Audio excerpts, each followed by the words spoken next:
लाडक्या बहिणींसाठी अतिशय आनंदाची बातमी आहे। लाडक्या बहिणींना आता होळीच्या शुभमुहूर्तावरती गॅस जो आहे तो मोफत गॅस मिळणार आहे। तर आपण या ठिकाणी पाहू शकता लाडक्या बहिणींसाठी अतिशय आनंदाची बातमी आहे।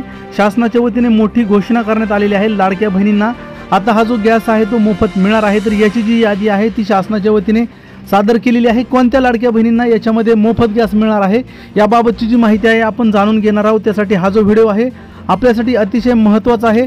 आपण या ठिकाणी जाणून घेणार आहोत की यामध्ये कोणत्या महिला पात्र असणार आहेत आणि कोणत्या महिला अपात्र असणार आहेत, कोणत्या लाडक्या बहिणींना या ठिकाणी मोफत गॅस मिळणार आहे आणि हा जो मोफत गॅस आहे तो होळीच्या शुभमुहूर्तावरती मिळणार आहे। सर्व लाडक्या बहिणींना मोफत गॅस जो आहे तो होळीच्या दिवशी आणि धुलिवंदन या दिवशी जो गॅस आहे तो मिळणार आहे। तर आपण या ठिकाणी पाहू शकता होळीच्या शुभमुहूर्तावरती जो गॅस आहे तो या ठिकाणी मिळणार आहे। तर कोणत्या महिला याच्यामध्ये पात्र असणार आहे याची जी यादी आहे ती शासनाच्या वतीने सादर करण्यात आलेली आहे आणि यामध्ये जो लाभ आहे तो मिळणार आहे। तर यासाठी काही प्रक्रिया आपल्याला करायची आहे, यासाठी आपल्याला जी प्रोसेस आहे ती काय करायची आहे याबद्दलची माहिती आपण या ठिकाणी जाणून घेणार आहोत। त्यासाठी हा व्हिडिओ आपल्यासाठी अतिशय महत्त्वाचा आहे।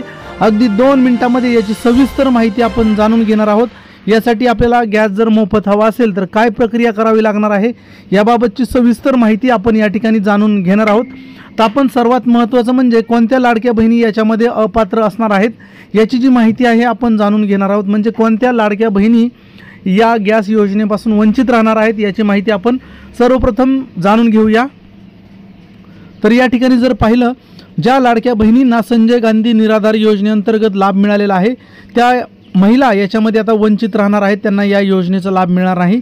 ज्या लाडक्या बहिणींच्या घरामध्ये 4 चाकी वाहन असणार आहे या लाडक्या बहिणी देखील गॅस योजनेपासून वंचित राहणार आहेत, म्हणजेच त्यांना मोफत गॅस मिळणार नाही। या व्यतिरिक्त ज्या कुटुंबातील महिला करदाते आहेत म्हणजे इन्कम टॅक्स रिटर्न भरतात त्यांच्या कुटुंबामधील महिलांना देखील मोफत गॅस योजनेचा लाभ जो आहे तो मिळणार नाही। या व्यतिरिक्त PM किसान योजनेअंतर्गत ज्या लाडक्या बहिणींना लाभ मिळणार आहे किंवा मिळत आहे अशा लाडक्या बहिणी देखील ह्या योजनेमध्ये पात्र असणार नाहीत। म्हणजे ह्या लाडक्या बहिणींना आता या ठिकाणी जो लाभ आहे तो मिळणार नाही, म्हणजे मोफत गॅस जो आहे तो या ठिकाणी लाडक्या बहिणींना मिळणार नाही। तर आता कोणत्या लाडक्या बहिणींना मोफत गॅस मिळणार आहे याबद्दलची माहिती आपण जाणून घेणार आहोत। तर आपण जर पाहिलं तर या ठिकाणी कोणत्या लाडक्या बहिणींना आता मोफत गॅस मिळणार आहे याबद्दलची जी माहिती आहे आपण जाणून घेणार आहोत।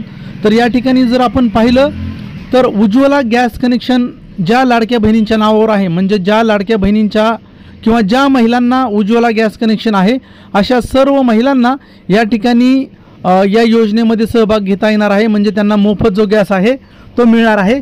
आणि या व्यतिरिक्त ज्या लाडक्या बहिणींना फेब्रुवारी महिन्याचा जो हप्ता आहे तो मिळालेला आहे, फेब्रुवारी महिन्याचा जो हप्ता आहे ज्या लाडक्या बहिणींना 1500 रुपये मिळालेला आहे अशा सर्व लाडक्या बहिणी याच्यामध्ये पात्र होणार आहेत।